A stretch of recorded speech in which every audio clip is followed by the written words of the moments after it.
Almost every government in the world subsidizes grain farming. This is why the grain production and the grain cultivation has increased all around the world. And in tandem, obesity epidemic and type 2 diabetes has also increased.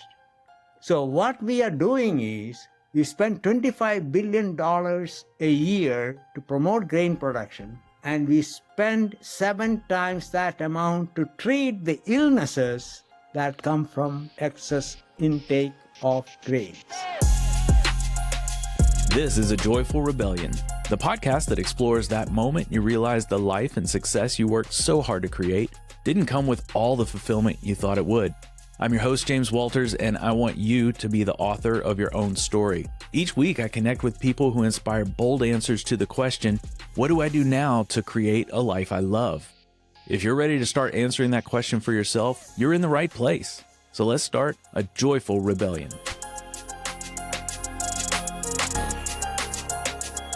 We've been misled about food our entire lives, and it is killing us. My guest today helps explain why that is and how a couple of unproven theories from just a few medical professionals in the late 1960s have created an explosion in obesity and related diseases over the past 50 years.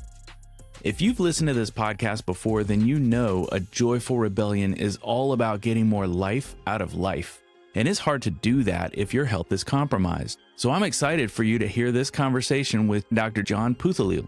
He goes by Dr. John and has written 6 books on subjects ranging from preventing and reversing type 2 diabetes to preventing and healing from cancer through the foods we eat and, more importantly, the foods we avoid. The next hour is packed with info, so let's get our science on.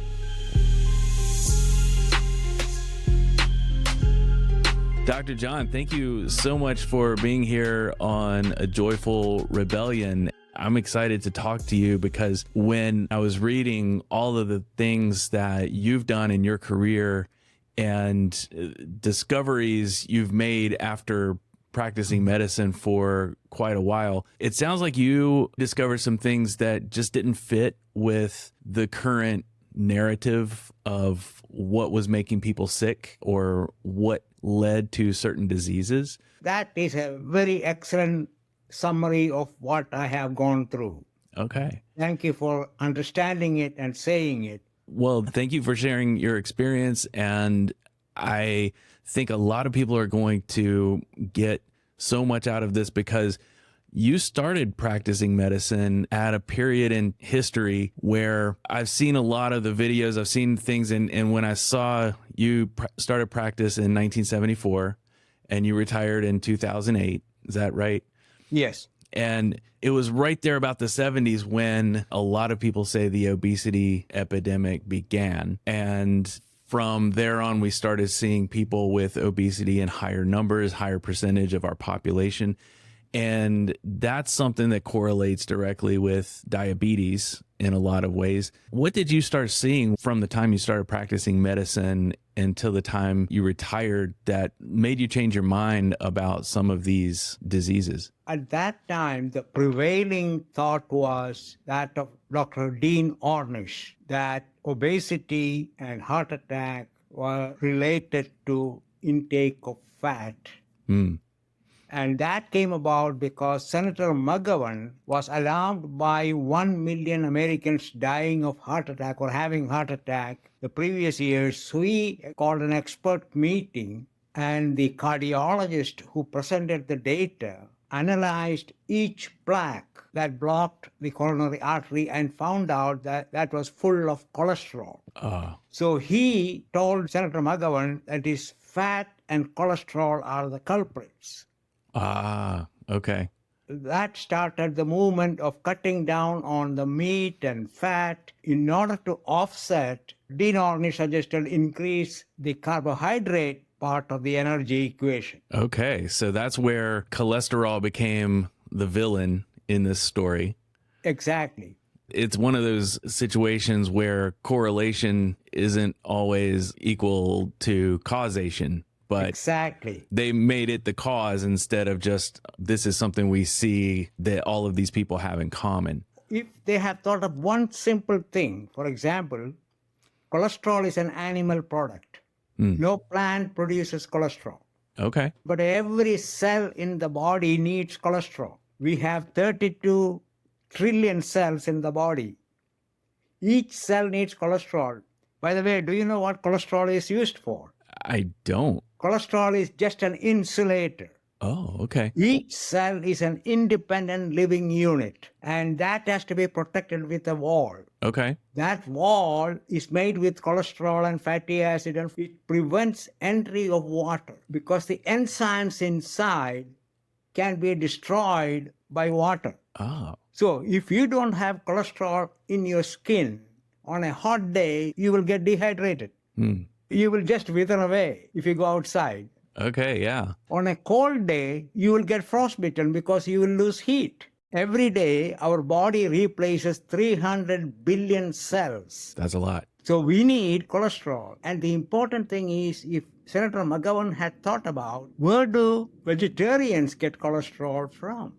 They don't eat animal product. Right. But they need cholesterol, otherwise they cannot survive. Yeah. So cholesterol is almost like, if you think about wires, we all have wires in our house and everything. Cholesterol is like the plastic around the wires that keeps you from getting shocked. Okay. Exactly. It's just insulation. It's an insulation. So it's not bad. It is necessary. It is essential. Otherwise, you cannot survive.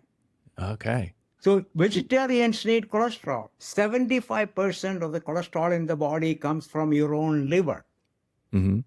This is in contrast with blood glucose. 75% of the blood glucose come from your food. So when they changed the diet from meat is no longer the way to go because it increases cholesterol. Supposedly, yes, that was the theory at the time. Then they said, okay, cholesterol is bad. You need to eat all these carbohydrates. What year was that, by the way, that they had that meeting and started putting out that data? Just before early 70s, 68 or so is when McGovern did. But in early 70s, Dr. Dean Ornish promoted the carbohydrate heavy diet. Okay. So then what I'm interested in is, you were right after that when you really started practicing medicine, seeing patients and probably seeing them year after year. What did you start to see in the first, let's say 10 years after that study was published? Did you see a difference in your patients' eating habits or their lifestyle? And then did you see the effects of that? Interesting question. Very interesting, because what I experienced was, in my early 40s, this is about myself. Okay. I gained weight during the winter months only to lose it in spring because I attributed that my intake remains the same. But winter months, I'm not exercising, I'm not going out much, and then I lose weight when I become active. When I reached 50s, what I gained is not going away. It started adding up 1 or 2 pounds a year. Okay. Then I thought, what is happening? My intake remains the same. I thought I was doing the same amount of activities. So something is not right. My weight gain is primarily after age 35. Your weight gain is primarily fat gain. You just store fat. Okay. Unless you do resistance exercise or muscle building. So for the vast majority of the people, it is excess food intake that is converted into fat. Because if you don't use the energy you consume in one meal before the next meal, it has to be stored. And we don't have a lot of short-term storage capacity for carbohydrate. It is all long-term for using fat. Okay. Now, my thinking was, you cannot gain weight unless you eat, right? If you're fasting, you cannot gain weight. That's what I've always heard, yes. What causes the sensation of hunger? Can you predict when you are going to feel hungry next? I guess I could, if I eat fruit, I can predict that I will be hungry in 10 seconds or less. Okay. Ordinarily. Can you predict when you are going? No. No, not at all. How does the brain know when to create the sensation of hunger? Oh, I don't know. It is unpredictable. Each person is different. Okay. So it is a personal decision by your own brain. You are using nutrients 24/7, yet you're not hungry all the time. Right. So what is the mechanism? That was my first question. I could not find answers in medical textbooks. So I came up with my own answers and published it in the book called Eat, Chew, Live. Okay. That was my first book. The second question I had was, when you start eating, can you predict how much will it take to feel satisfied? Let me give you an easier example. When you are thirsty, can you predict how much water will it take to quench your thirst before you drink it? No. Each time you have a thirst and drinking activity, the volume is different.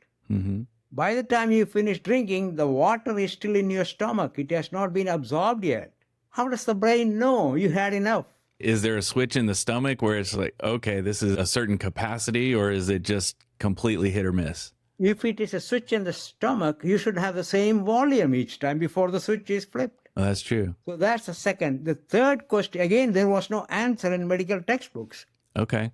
And this book has the answers to that also. Oh, nice. All right. The third question is, if you take your blood 4 hours after a meal, you will see high blood sugar, high blood cholesterol, high blood triglyceride, and high amino acids. But 8 hours later, everything goes down to baseline. So where did those nutrients go? They got stored somehow. Exactly. Okay. Suppose the excess, earlier we said it converted into fat. So it is stored outside the blood in the fat tissue. Now suppose your fat tissue is already full. Where will the fat stay? It will stay in the blood. Oh. If there's a lot of fat in the blood, the liver may not convert the excess into fat because the fat is the one that can clog the artery. Okay. And fat has no natural outlet from the body. So the liver says, I am going to leave this carbohydrate as carbohydrate floating in the blood, and the name of the carbohydrate that is floating in the blood is glucose. Glucose. Okay. So if the blood glucose level goes up, what do you call that person? A diabetic. A diabetic. Wow. Okay. So the diabetes comes from weight gain, but 85% of the people with type 2 diabetes are obese. But if you take obesity, only 50% of them become diabetic. Why? Because if you have inherited a large fat storage capacity, you can gain a lot of weight, but the blood sugar is normal. Oh, wow. Okay. On the other hand, 60% of type 2 diabetics in India are not obese.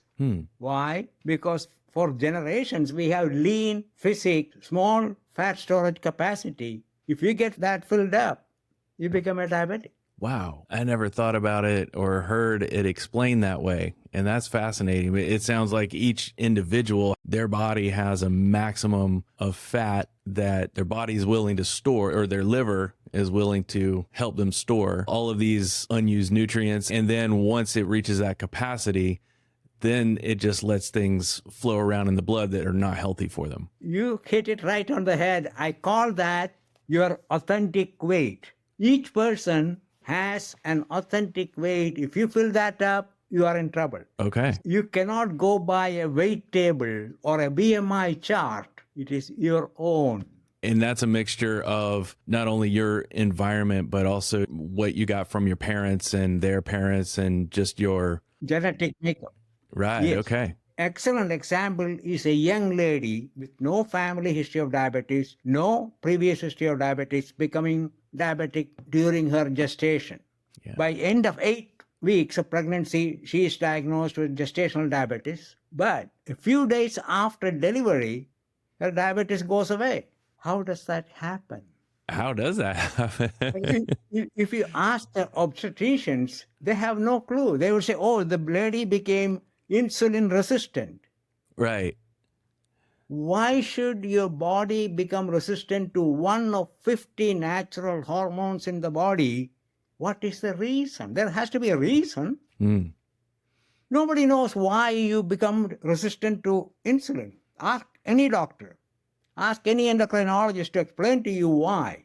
They have no idea. Isn't that interesting? And I wanted to get into the insulin resistance because that is something I hear so much from people, whether it's doctors or whether it's nutritionists. I hear so many people throw out insulin resistance as it's a buzzword now. And I guess the wisdom that they say is get as low carb as you can, get higher with the proteins and the fats so that when you do eat, your body is more sensitive to the insulin and you can reverse type 2 diabetes this way.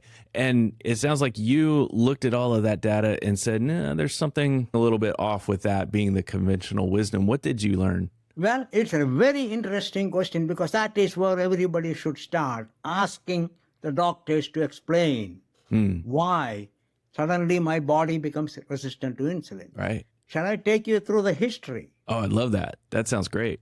Do you know what insulin does? As far as I understand, just at a really basic level, when you bring in nutrition or anything, it opens up the cells and allows the cells to receive whatever is there, nutrition, sugar, or energy. Yes. Let me put it another way. Suppose you live in a house or an apartment. Mm-hmm.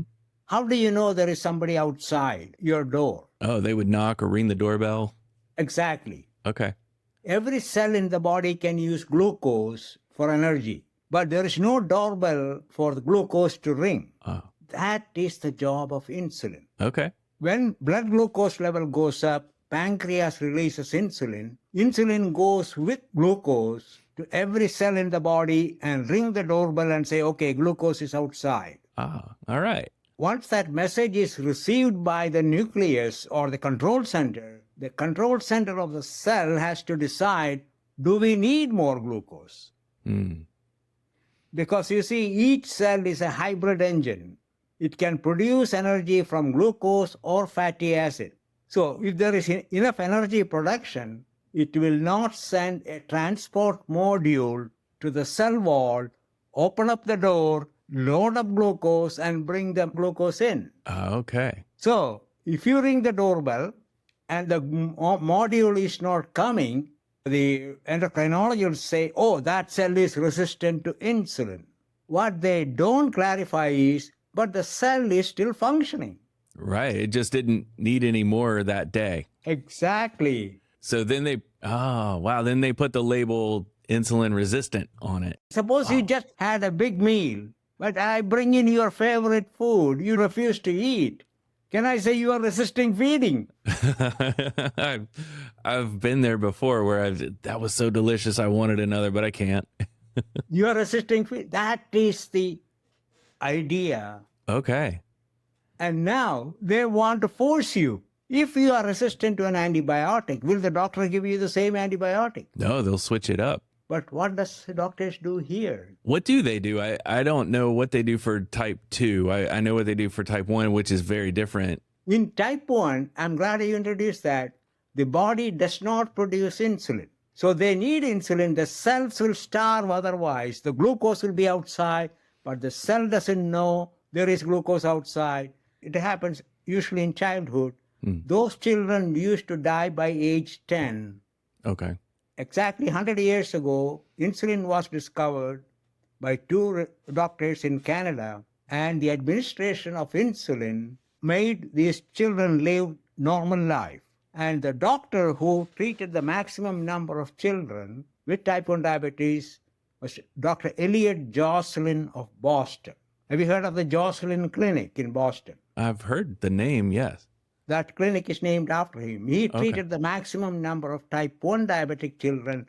He was so amazed by what he has accomplished. Wow. So he trained the nurses to go out into the community and give insulin to everybody who has high or elevated blood glucose level. Okay. The nurses asked, how much should we give? Because each child is different. Their activity level is different. Their energy need is different. So he went back, looked at his records and said, okay, you give enough insulin to keep the blood sugar within normal range.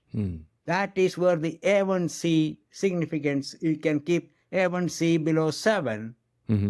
That came from treatment of type 1 diabetics. Okay. Now, the story comes clearer now. Dr. Jocelyn's own aunt came with high blood sugar.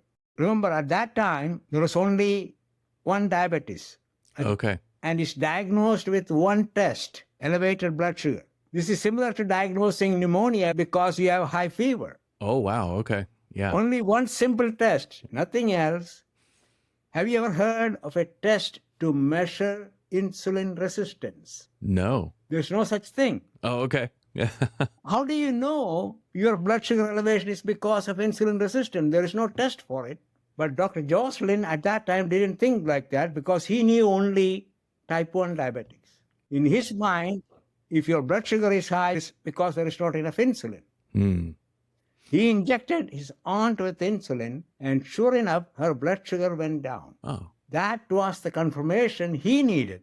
So everybody was happy. By that time, the insulin manufacturers were churning out insulin. They were happy with the idea until test became available to measure insulin in the blood. Oh.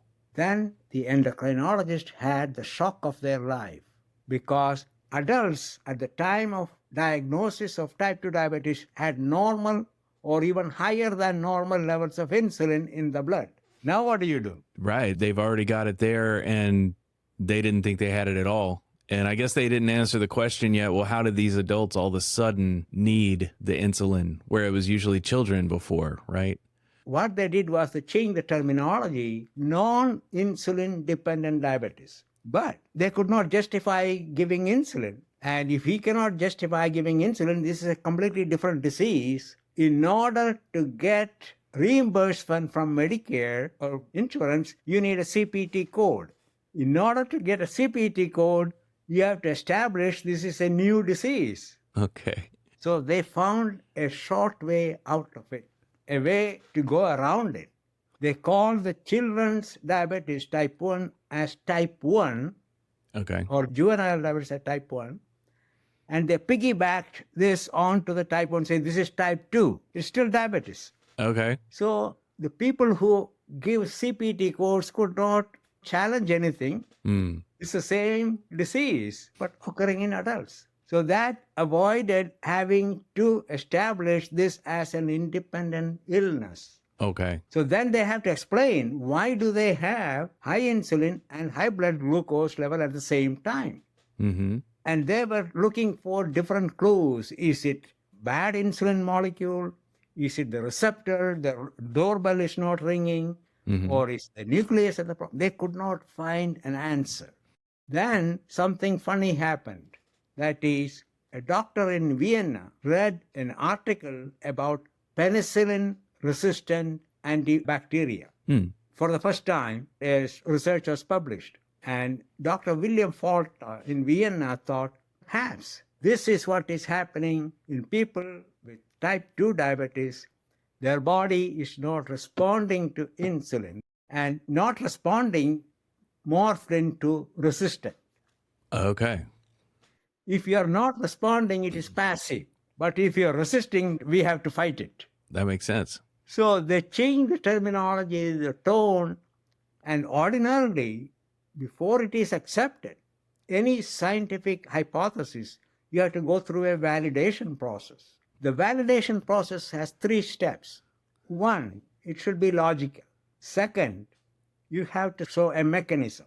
3rd, you have to have a measurement that independently other people can corroborate. Okay. Now, let us look at the logic. There are 200 different types of cell in the body. If every cell is resistant, then they are just like type 1. They cannot use. But these people, most of the time you are diagnosed type 2 diabetes, you have no problem with any cell function, any organ function. It is just an accidental blood test.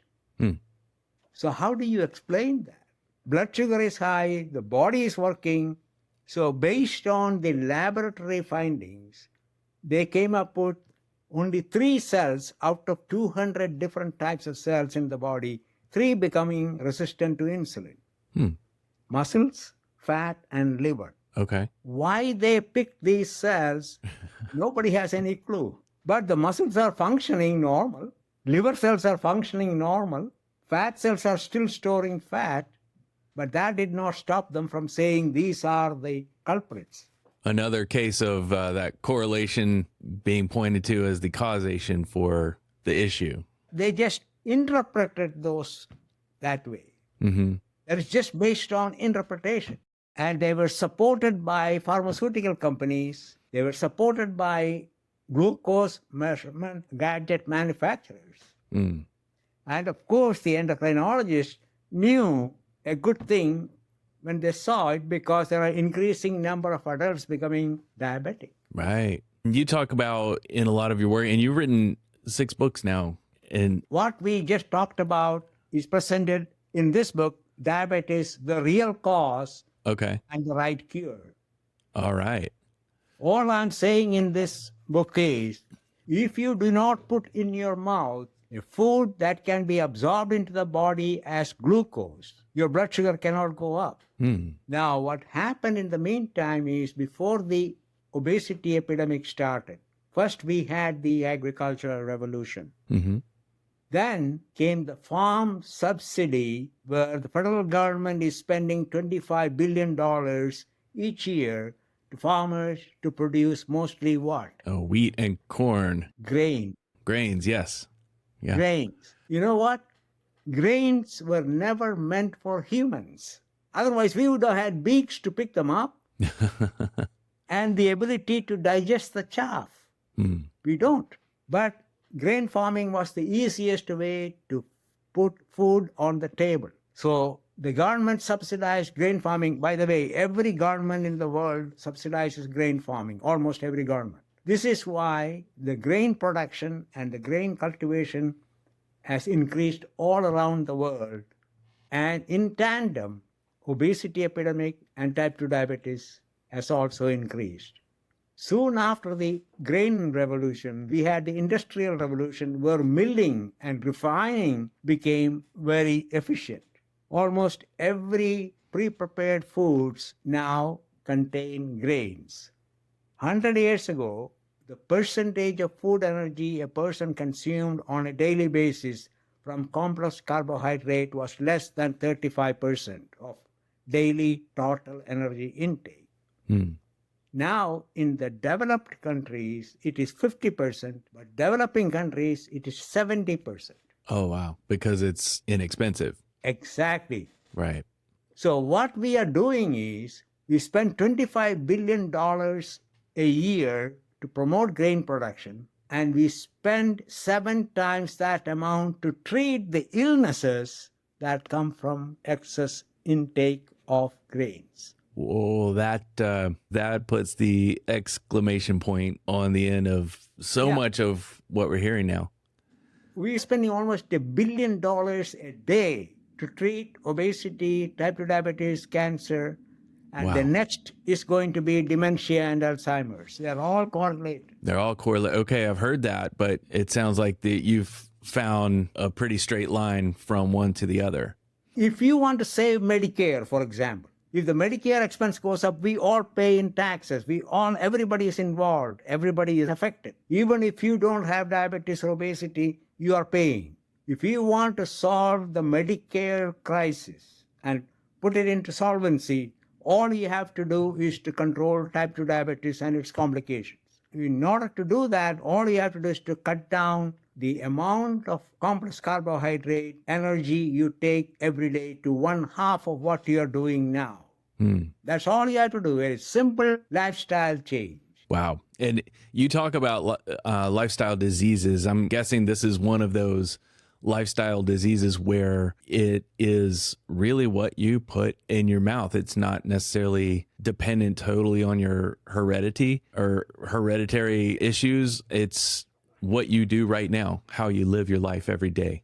Well, you have introduced the term heredity. What does that mean? Everything we do is based on our heredity. The genes control every action in the cell. Each cell is an independent living unit. There are 20 to 25,000 genes in each cell. Wow. Each cell activity is controlled by a gene. The gene has to initiate it. The gene has to terminate it.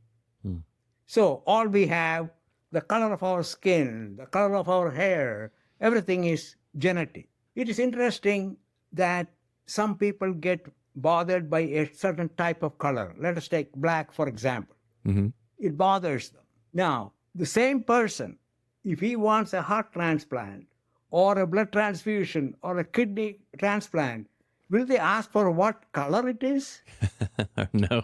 No, because under the skin, it is exactly the same. Yeah, it's all the same. Why is it so? I didn't mean to bring that up, but it Yeah. just so happened. No, that's good. And you talk a lot about diabetes. You talk a lot in one of your books about cancer as well. And I know when I was looking through your info, I saw the line in your bio and it caught my attention. You said lifestyle diseases. Could you talk a little bit more about what you mean by lifestyle diseases? Does that encompass the diabetes and in some cases cancer? I can understand if you get lung cancer and you've been a smoker all your life, that may be considered a lifestyle disease, but are there others that we may not think of as a lifestyle disease? Let me start with why I started thinking about cancer. Okay. That started when I was diagnosed with it. One day, after a routine blood test, my family doctor called me and said, John, we have a problem. Okay, what is the problem? Your blood test shows you have cancer. You need to go and see a cancer specialist. My life stopped right there. Yeah, that will get your attention. It is a good thing I was near my bed in my bedroom. I just sat down and went blank. Of course, I went to see the doctor. We did further tests. He said, okay, you have got cancer. We have treatment. There are 85% chance you will survive, 15% chance you will not. That's a pretty good chance. It is. But what we don't know is whether I belong to the 15 or the 85. Right. Statistics is well and good, but when it comes to individual, it is either 100% or not. Oh, that's true. Yeah. So I started thinking.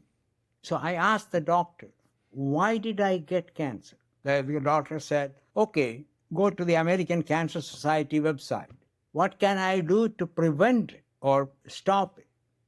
Go to the American Cancer Society website. Oh, I went to the website and they said, oh, it is your lifestyle, lack of exercise, and improper diet. That's what the website said. Or says. Okay. I went to visit my medical school in India. And when I was in training in the 1960s, there were no cancer ward or a cancer hospital in that institution. But I went back, there were 2 8-story buildings dedicated for cancer, one for adults, one for children. Wow. So I asked the oncologist, why? Why do people have so much cancer? Oh, improper diet and lack of exercise. I saw a doctor from South America, another from Europe. I asked the same question and everybody has the same answer. Improper diet and lack of exercise. How can the diet all over the world be improper, and how can everybody be having lack of exercise inducing cancer? Right. It did not make sense. No, it doesn't. The average age of an adult with cancer is 60. And the reason they say is you accumulate mutations until a cancer stem cell is formed. By the way, every cancer starts with the stem cell. The stem cell is the mother cell that multiplies uncontrollably. That's cancer. Okay. In order to understand that, you need to know an example of a controlled stem cell multiplication. Do you know one? Not outside of an embryo. Exactly. Okay. Every one of us is the product of controlled multiplication of a stem cell. Okay. You are the first one who have answered me correctly. Oh, no way. I was just thinking when a sperm and egg come together, that creates the stem cell. Stem cell, that's the zygote. Okay. That's the stem cell. Do you know where that fertilization takes place? It does not take place in the womb. Oh, it takes in the fallopian tube. Exactly. Wow, science. Thank you, 7th grade science teacher. I appreciate all that. I learned a lot, apparently. And that zygote is rolling down through the fallopian tube. It's a 6-day journey 6 days. to Okay. reach the womb. Okay. Do you know how many cells are in that embryo when it is implanted? No, I can't imagine. That's 6 days is a long time for cells to do their thing. 200 cells. Oh, okay. In other words, that stem cell started dividing immediately after fertilization. How did that cell know to divide? And stop at exactly 200. Why 200? Because each of those cells become the stem cell for each organ and system in our body. Oh, wow. I didn't see that one coming, but when you said 200, that made sense because you said 200 different kinds of cells earlier. Right. How about And that? then, suppose one cell becomes the kidney. It stops dividing exactly when the kidney is formed. Wow. And 2 kidneys on either side, they do exactly the same. That's pretty miraculous how it figures that out. It's making the puzzle as it travels. Right. And suppose they don't stop at that time. They keep dividing. What do we have? We've got a malformation of If the cells keep dividing, not stopping, what do you have? overgrowth, or you got cancer. Okay, you've got a cancer. So the cancer is uncontrolled multiplication because the cell is not stopping the division once the process starts. I'm fascinated right now. Suppose you have a cut on your skin. How does it heal? The exposed cell will send a message to the stem cell in the base of the skin. My neighbor is missing. Okay, I like that. Okay. Yeah. So the stem cell will issue a work order, create new cells. And from either side of the cut, the new cells will form. They meet in the middle. Then the cell will send a message, my neighbor is back, we are happy, stop the multiplication. So the gene, there is one gene in charge of growth activation or multiplication. It's a different gene in charge of work stoppage. Okay? Yeah. Now suppose the first gene issued the work order, keep multiplying, we need cells. Suppose the second gene is mutated or dead. What will happen? The multiplication keeps going. Keep going. You have cancer. Oh, wow. And the mutation of the work stop order issuing gene is what happens when you are exposed to cancer causing agents. Somehow that gene got mutated. Got it. So when you treat somebody with cancer, you can kill the cancer cells that are active and say 5 years after you're cancer free. Does that mean there are no cancer cells still hiding in your body? Oh, no, they can be. They just haven't been activated. Exactly. That is what I wanted to find out. If Okay. I survive, which I did, how do I stop reactivation of the cancer cell that escaped the treatment? The doctors had no clue. They could not tell me what to do. They say, proper diet and exercise. Back to those two things can cure the world, it sounds like. But in order to multiply, a cell needs the same nutrients as a normal cell. By the way, how does cancer cause death? It does not produce any toxins. It does not attack the neighboring cells and destroy them. What causes death? Why are we so afraid of cancer? Because cancer can invariably lead to death. Yeah. But how does cancer cause death? Does it take up all of the nutrients? Exactly. Oh, it does. Okay. It robs the nutrients of vital cells. Okay. So they fail because they are starving. Do you know the number one cancer for men in the United States? I would say prostate cancer. Prostate. Exactly. If you take 100 people with prostate cancer, only 30 will die, 70 won't. Why? What's the difference? The difference is in the 30, there will be metastasis or colonies all over the body. Okay. Each colony takes in nutrients. So if you have 10 different colonies, there's 10 times more drainage of nutrients from vital cells. Okay. In the other third, they will know there is prostate cancer. But as long as it is contained in the prostate, they can survive. They will die of something else.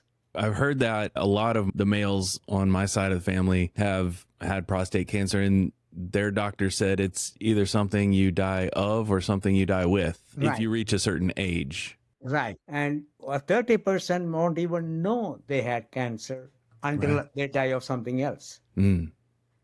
So if we can stop supplying the nutrients for the cancer cells to survive and multiply, you can survive with cancer. Because they can't grow if they aren't nourished. Correct. So that is the reason why I wrote this, Surviving Cancer. Wow. And the important thing is the nutrients the cancer cell needs are exactly the same as nutrients every normal cell needs. Remember, in the body, we are replacing 300 billion cells every day. So they all need nutrients. And they also said every cell is like a hybrid engine. It produces energy from glucose or fatty acid. However, cancer cell preferentially uses glucose to produce energy. Okay. So if you don't provide the fuel for the cancer cell to multiply, then the rate of growth is slowed. And if you have slow rate of growth, the immune system, your own immune system, can contain it. Oh, wow. Do you know? Yeah. Let me say something very interesting. Do you know the maximum number of precancerous cells in our body, what time of our life we have? I guess you would think it would be when you're older. No, before you are born. Oh. Think about it. The workers that produce new cells, they are all novices. They have never done it before. They have never created a baby before. Right. So they make cells, and the baby from 1 cell to 32 trillion cells in a matter of 9 months. That's a lot. They make so many mistakes. But nature knows that. We have an immune system that will kill 99% of the precancerous cells before the baby is born. Whoa. Okay. That means nature has equipped our immune system to control a certain amount of mutation and cancer growth and contain it. So if that is the case, why do we even have cancer? There are 2 reasons. Either your immune system is weak, but most people, when you are diagnosed with cancer, there is nothing wrong with their immune system. Otherwise, you'd have had more infections and things like that. Right. I did not have any unusual infections or anything. I just had cancer. So the second part is your cancer cells are multiplying faster than the capability of the immune system to destroy them. Oh, okay. For that to happen, the cancer cells need more energy. And they preferentially use glucose. So if you cut down the amount of complex carbohydrate that you put in your mouth, you can literally starve the cancer cell. At the same time, boost your immune system Right. Wow. to contain it. So really the lesson here is stay away from grains and sugar and refined sugars. Just a second. Can I interrupt you right there? Yes, you can. What is wrong with refined sugar? When I'm thinking refined sugar, I'm thinking high fructose, all the things that are in sodas. That's a different thing. Okay. Refined sugar is table sugar. That is just the natural sugar in a fruit which is processed. The chemical molecule is natural sugar and refined sugar is exactly the same. Okay. Sucrose, 1 molecule of glucose, 1 molecule of fructose. Okay. Whereas in sodas and in pastries and all, you add high fructose corn syrup, there are 2 things that are happening. One is the concentration of the sweetness is higher than what is normally seen in nature. If you put something higher than, we have no control. We have no way of controlling the dosage. If I give you a bowl of sugar and give a teaspoon, how much can you eat? Maybe 2 or 3 teaspoons. Right. Yeah. Because there's a built-in mechanism to stop it. Right. But if you increase the concentration, we have no control.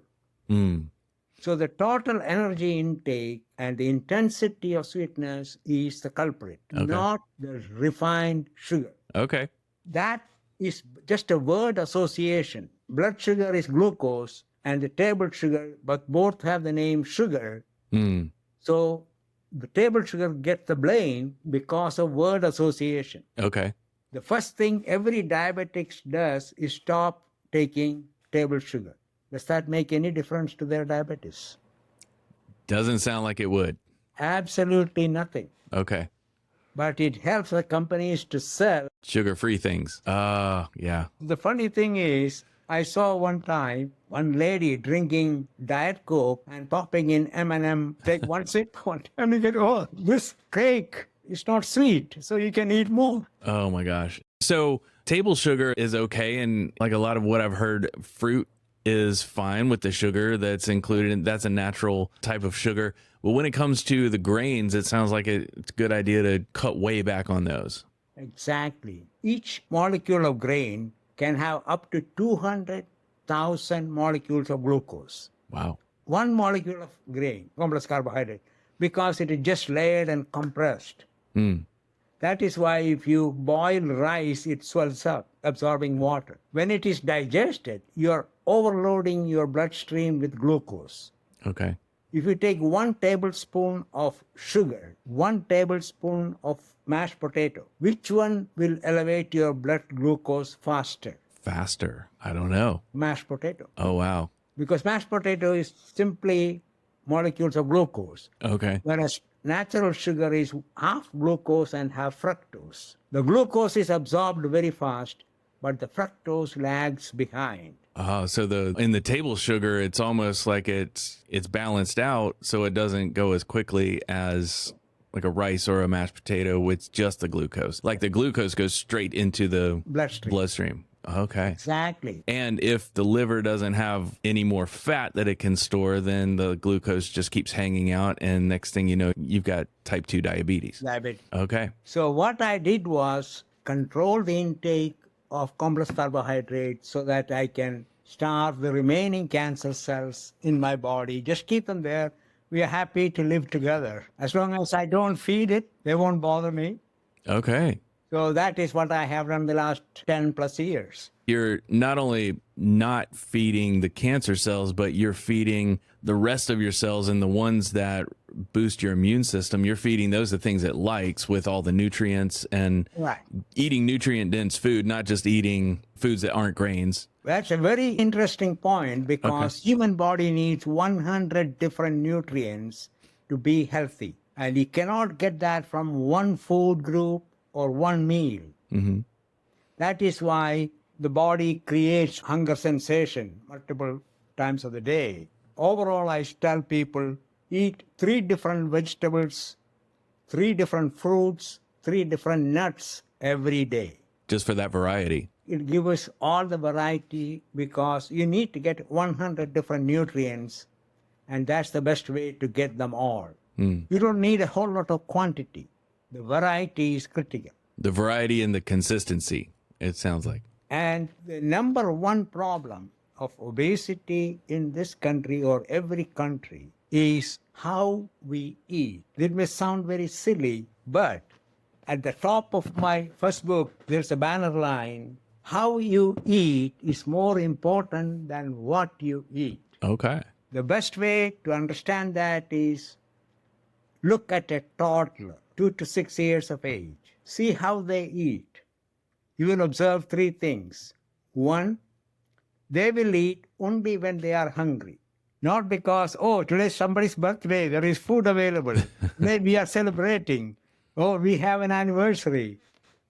You eat. Not because you are hungry, but because you feel obligated to eat. The second is the child will pick and choose what it needs or what the child needs. Grandma makes 10 different items. The grandchild comes and takes 3. So the next time, the grandma makes more of these 3, but the grandchild won't even touch any of them. I've seen that happen. Why? Because the child knows. How does the child know? Do you have any proof? Let us go through an exercise. Okay.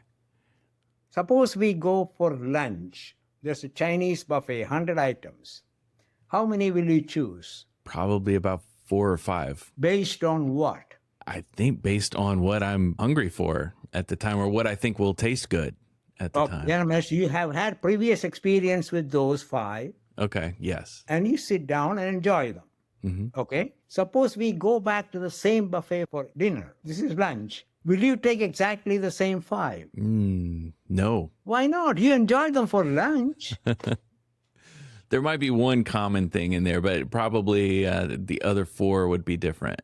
Why? Do you know why? No, I don't know why. The nutrients you got from lunch are still in your system. Your control center has been informed of nutrients needed by other organs and systems. And from your previous experience, your subconscious mind knows which other food contain the nutrients your body needs now. So it will put a suggestion forward to the conscious mind. That looks more interesting. This looks interesting. Why don't we take those? We think we are in control. We need variety. This is what the child does, the toddler does. And Wow. thirdly, once the toddler is done, he could care less, he or she could care less how much is left on the plate. One time, I was counseling 10 American adults overweight, and I told them, I grew up in India, and some days I did not feel hungry. Now I know why. They said, why? Because you were eating for the starving children in India and Africa. Oh my God. Now you can stop doing that. You don't I'm sure have- they loved that. So we trained them, finish your plate. Right? And do you know when that starts happening? I know I got that as a kid a little bit. Right. Yeah. It starts happening at age 6 because that is when they start listening to their parents. Okay. We have a long journey. You better eat. We won't be able to stop. You have a game coming on. You better have strength to before you go. And, oh, I have a project to do. I don't have time to eat. I just gulp it down. So you eat for no reason or any reason. And when you do eat, suppose you take a bite of food. How much of that do you really enjoy? The first or second bite, probably a lot. If I, Now, I'm talking about one bite. oh, one bite. How much of the food you took in one bite do you really enjoy? For me, if it's pepperoni, I enjoy the whole thing. It's You say 100%. 100%. Yes. How do you enjoy food? Taste buds. Yes. So if the nutrient does not come in contact with the taste bud, you cannot enjoy it. Oh, okay. Suppose you put one potato chip on your tongue, you can enjoy it.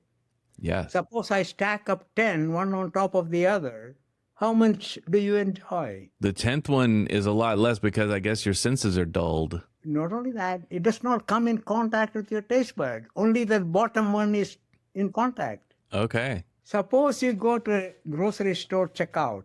You scan one item. Suppose you put 10, one on top of the other. How many does the scanner catch? It just catches one, right? That is what is happening when you eat. Okay. That is why you don't chew enough. When you chew, you release the nutrient that the taste buds can pick up. How much can you chew rice? How much can you chew bread? How much can you chew cupcakes, cakes, pasta, noodles? Right. Not much. When you stop chewing, you swallow. That is the biggest problem. You don't take time to chew and enjoy what you eat. All I'm saying is cut down on the portion of food that you don't enjoy anyway. Now, let me add a little bit more complexity to that. Okay. Suppose I boil some rice and give it to you by itself. Will you enjoy eating it? I will not. So if you add that to something, whether it is rice or bread or noodles, are you not diluting the enjoyment of the other food by adding rice to it? Probably. I think for me, rice always or pasta just seemed like you were bulking up the dish. Right. So you are diluting the enjoyment of the dish. Yeah. That's what my point. Why would you want to do that? I think to fill you up. I think that was the point of some of those, is to make sure you're full when you leave the table. The mouth feel, one. Yes, And that's the true. feeling of fullness. You introduce that. Okay, when you are thirsty, Do you drink enough to fill up your stomach, to feel full? No. No. You drink until your thirst is quenched. Mm-hmm. There's a similar mechanism for solid nutrients also. You are not supposed to eat until your stomach is full. Mm. That happens because you are not paying attention to the sensations coming from the mouth and your nose. I've had that happen a lot, and it doesn't feel good. Right. That is the number one problem or reason for obesity and overweight. How you eat has been messed up. I can certainly see that. Everybody wants to get their money's worth. Right. So when you pay for a buffet, you pile on the food. This has been a great conversation. I really appreciate you being here. What is the best way for people to connect with you, to look at your books? And I've been to your website and I visited just a little earlier today. It's got a ton of information on there, but what's the best way that you have conversations with people who are interested in your topic? My website is drjohnonhealth.com. All right. There are 6 books, and 2 on cancer, 1 to prevent diabetes, 1 to reverse diabetes, and a cookbook for people who have type 2 diabetes. Okay. And again, the main emphasis is less grain. With the social media, there is so much information. Mm-hmm. How to navigate the information chaos. There is misinformation, there is missing information, and there is disinformation. Some people take the information and deliberately switch it. So all these, so how to navigate that is this book, Your Health is at Risk, How to Navigate Information Chaos. I'm glad you brought that up because that's a huge part, especially on social media now, where you have a lot of voices and you've got a lot of noise. Like we started the conversation with insulin resistance and everyone's pointing at that. Or is it cholesterol today? Or is coffee going to kill you? But next week, coffee is great for you. Who knows? But there's so many things out there that do contradict each other. And I had a question about medical education because I haven't been to medical school, but one theme, I've even found it in my own personal life when I'm talking to doctors or working with other people who have medical issues. I've just got the question, is medical training more lean toward treating a symptom over actually figuring out the root cause of the disease and taking care of that? For example, we've been talking a lot about cancer, and you brought up if you go to the doctor and you've got cancer cells, the doctor wants to either remove or kill the cancer cells, but you may not get the advice of you need to nourish your body differently so the cancer cells that remain don't reactivate. Likewise with diabetes, it seems like with a lot of people I've talked to about this who had type 2, they'll go to the doctor and the doctor wants to bring down their glucose levels, but not necessarily change their lifestyle. Like you talk a lot about lifestyle, not necessarily changing their lifestyle outside of eat better and exercise. Outside of that, it seems like it's more of a treat the symptom, not the disease model. Do you find that to be the case? Yes. Okay. That's the short answer. Yeah. Now, when it comes to cancer and diabetes and obesity, you have to differentiate. There is peculiarities in each one. Sure. With the cancer, you want to get the cancer cells out of your body as soon as possible. Mm-hmm. Otherwise, they are draining your natural resources that your normal cells need to survive. So whatever he can do, whether it is chemotherapy, radiotherapy, surgery, immunotherapy, whatever he can do to control or limit the number of cancer cells, it is essential. Mm-hmm. But that does not mean you are completely free of cancer cells. You need to prevent them or slow down their multiplication while boosting your own immune system that we have discussed. Right. There it is not just the symptom alone. So that Right. is the difference I'm making. Okay. Whereas when it comes to type 2 diabetes, we have got what is called practice guidelines. And who writes the practice guidelines? The endocrinologists who Okay. believe in the insulin resistance theory.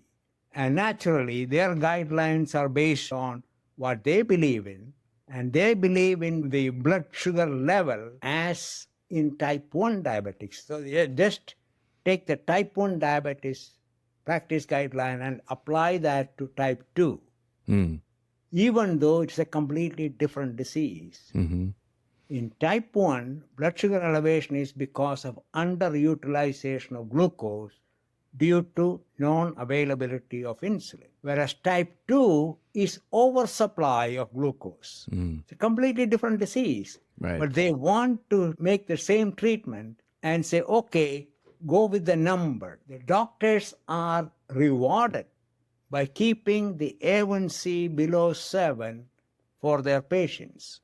Okay. That is the practice guideline. If you look at all the medications that are advertised on TV, they will say, oh, this will bring your A1C in your zone or whatever. It will not tell you that this will not stop you from having complications. I can give you so many examples. One guy, he said, oh, I'm under control. I'm keeping my A1C below 7. I've been on insulin. He ended up on permanent dialysis. Oh, no. Okay. He thought he was doing well. Yeah, he was brainwashed to say the number is what you need to be concerned about. My own colleague, who was a doctor, when we invite him for a meal, he will come and look over the food and say, oh, this looks good. Let me go and take an extra shot of insulin. Oh. Because he was a diabetic. Okay. So I said, why?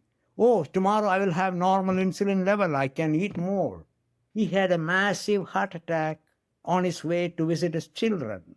Another, he was a PhD in organic chemistry. He was using 120 units of insulin a day to keep his A1C below 7. Oh, no.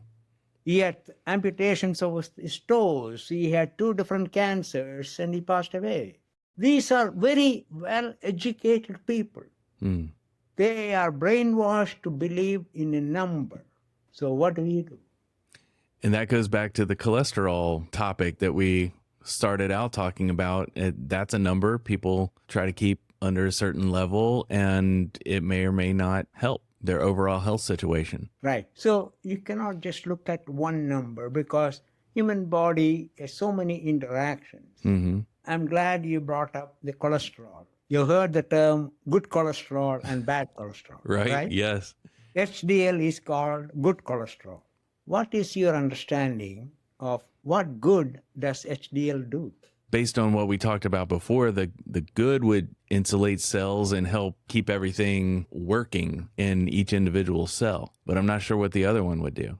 Every cell needs cholesterol. And every cell, there is a receptor. Okay, let me back up a little bit. Okay, sure. The LDL cholesterol, HDL cholesterol, there is a carrier molecule, LDL and HDL. The LDL carrier molecule carries the cholesterol to each and every cell. Okay. From the liver. The liver packages it inside the carrier. There's LDL carrier and HDL carrier. The cholesterol inside them is exactly the same. The cholesterol molecule and cholesterol carrier. Carrier is the LDL, HDL. The LDL carrier contains cholesterol along with triglycerides, phospholipids, and goes to the cell, and the cell has a docking station. And the docking point of the carrier is the apoprotein. There are different types of apoproteins because there are different types of carriers. Fat is insoluble in water. It has to be carried in a specific protein container so that it does not clog up the arteries. Okay. So it goes there, docks on the cell wall receptor. Then the cell takes in whatever number of cholesterol molecules it needs. And the docking is detached and it goes back to the next cell. If the docking mechanism is defective, LDL cholesterol can get stuck there.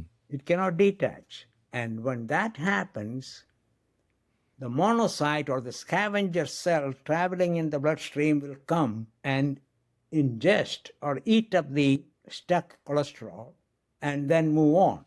But if there are more cholesterol molecules or the carrier stuck along the arterial wall, the scavenger cell will keep moving, ingesting. It will digest most of it, but if there is too many, then it will send a call to the HDL molecule.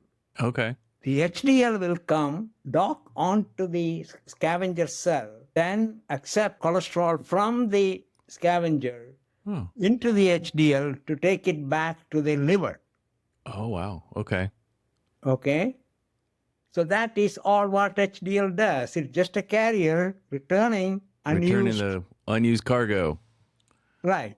Okay. That's all it does. Okay. To continue the story, the scavenger cell, if it cannot empty all of it, it gets stuck on the arterial wall. And when it dies, it releases the digestive enzymes into the vicinity, which damage the lining that causes inflammation. Okay. When inflammation happens, the platelet will come to seal up that area. And there will be other immune cells, calcium, everything get deposited, and you have a plaque. Then the body puts a layer of smooth muscle to smoothen out the surface so that blood can circulate. Okay. And when that happens, another monocyte get trapped, the immune cell get trapped. When that dies, there will be another set of inflammation. And the same process happens again. The plaque gets bigger. And if the plaque blocks 70% of the lumen of the artery, then you start having symptoms. That is when, if it happens in a coronary artery, you get breathless because 70% is blocked. Okay. Then you put a stent and open it up. You're fine. But if you don't change the basic lifestyle, the same thing can happen again. Yeah. So if your postman brings in bad news, he is a bad postman. If he brings in good news, he's a good postman. Right. Okay. That is all HDL and LDL do. That's a great explanation. Thank you. This has been such a great conversation, and I appreciate you sharing all of this with us. And it really broke down a lot of, like you said, the misinformation that we are exposed to, especially on social media, where everyone is an expert, no matter how much experience they've really had, because maybe they read an article or they watched a video or a TED Talk, and all of a sudden they're giving advice. Is there anything that we haven't talked about that you would like to mention for anyone listening out there? Well, the main thing is we have to be in charge of our own health. You have to take charge, and you should not be afraid to ask questions. Even with your doctor, you are not questioning the doctor's knowledge. You are questioning to understand your own, so that you can help your doctor for your own health. If you cannot take care of yourself, you cannot take care of others. So everybody has to be in charge. And I'm not asking anybody to believe what I say. You have to question. You have to ask, is it correct? And if it makes sense to you, then accept it. Once you accept it, it is your responsibility. I'm not the owner. You are the owner. Right. And you have to take the action. You are in charge. So take charge of your own health. When it comes to eating, eat what you enjoy, but more importantly, enjoy what you eat. Take your time. Enjoyment of eating is the one activity that you can enjoy the rest of your life, from the moment you are born until you die. There's no other activity you can enjoy multiple times a day. So don't be in a hurry. Take time. Set aside 15, 20 minutes of meal time. That is your time, your private enjoyment. Don't destroy it for any reason. Human consciousness, your mind can concentrate only on one thing. You can do multitasking, but real concentration is only one thing. When you are reading a book, you cannot do a math at the same time. So when you are eating, concentrate on food in your mouth. If there is food in your mouth, just enjoy it. Don't watch something, a sports or an activity or a TV while you are eating. You asked for one thing, but I told you so many things. That's great. I mean, that's kind of an umbrella of what we should be intentional about and be conscious of. And thank you for that. And I really appreciate it. I'm going to have all of your information and links to your Facebook, your website, and everything on our show notes. So anyone who's interested can go get your books, engage with you online. And I thank you so much again for this conversation. James, thank you for having me, and I thank your listeners for listening to me. It is people like you who makes my job worthwhile. I really enjoyed our conversation because you have a basic grasp of what is needed and how to deliver that to your listeners. I very much want anyone listening to, like you said, take responsibility for their own health. Ask those questions. Don't believe everything you hear or read, or that your cousin told you about what to eat. We got it from the doctor. And Dr. John, thank you again so much. Thank you for having me. Thanks for joining me today. If you've enjoyed this content and are thinking about ways to share your story or even get more joy out of your life, I have a free ebook that I'd love to share with you. It's called Plotting Your Joyful Rebellion, and I designed it to be a 5-step field guide full of guerrilla warfare tactics to help prepare you to overthrow any of the parts of your life you feel the call to rebel against. Go to ajoyfulrebellion.com and click on the link right there at the top to claim your free copy of the book. Again, that's ajoyfulrebellion.com, or simply hit the link at the top of the show notes. What sort of rebellion are you plotting right now? I'd love to hear about it. Connect with me on Facebook, Instagram, or through the website at ajoyfulrebellion.com. Thanks again for listening today, and be sure to stop by next week for another episode full of joyful rebellion.